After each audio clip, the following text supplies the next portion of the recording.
इगतपुरी तालुका हा प्रभू श्रीरामांच्या पदस्पर्शाने पावन झालेला आहे आणि अशी जे प्रभू रामांच्या काळातील पाऊलखुण जे आहे तिथे इगतपुरी येथील दक्षिणमुखी जे हनुमान मंदिर आहे, मुंबईकडून नाशिकच्या दिशेने जात असताना कसारा घाट चढून आल्यावर उजव्या बाजूला दक्षिणमुखी हनुमान मंदिर लागते. या हनुमान मंदिरात राम सेतूचा जो दगड आहे तो दगड इथे ठेवण्यात आलेला आहे. आपण बघू शकतो की आजही हा दगड जो पाण्यात आहे तो दगड पाण्यात तरंगताना आपल्याला दिसतोय. आपण हे म्हणतो त्यांना सांगूया तो दगड आपल्याला दाखवतील ते बघा कशा प्रकारे हा दगड जो आहे हा पाण्यात तरंगतोय.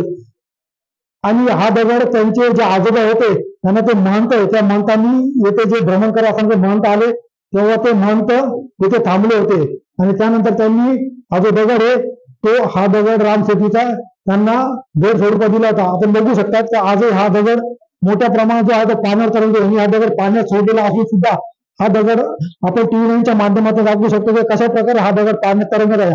आपल्या बरोबर येथील मंदिराचे पुजारी आहेत, आपण त्यांच्याकडे जाऊन घेऊया. दादा नेमकं काय सांगाल, हा दगड कसा आला इथे? साधू महंत भ्रमंती करताना इथे आले होते. त्यांनी एक दिवस प्राप्तीचा मुक्काम केला.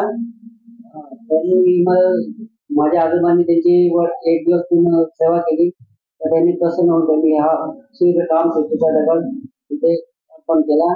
त्याची पूजा अर्चना आणि जतन करण्याची सांगितलं.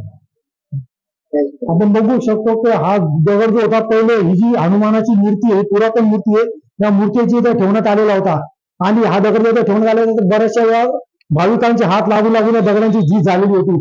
त्यामुळे आता हा दगड परत येथे हे जे काचेचं पात्र आहे त्या काचेच्या पात्रात ठेवण्यात आलेला आहे.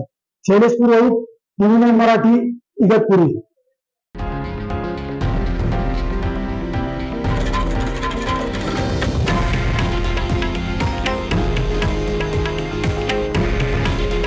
हे आहे देशातील नंबर 1 न्यूज नेटवर्क आणि आपण पाहत आहात TV9 मराठी. काळजी तुमची, हित महाराष्ट्राचं.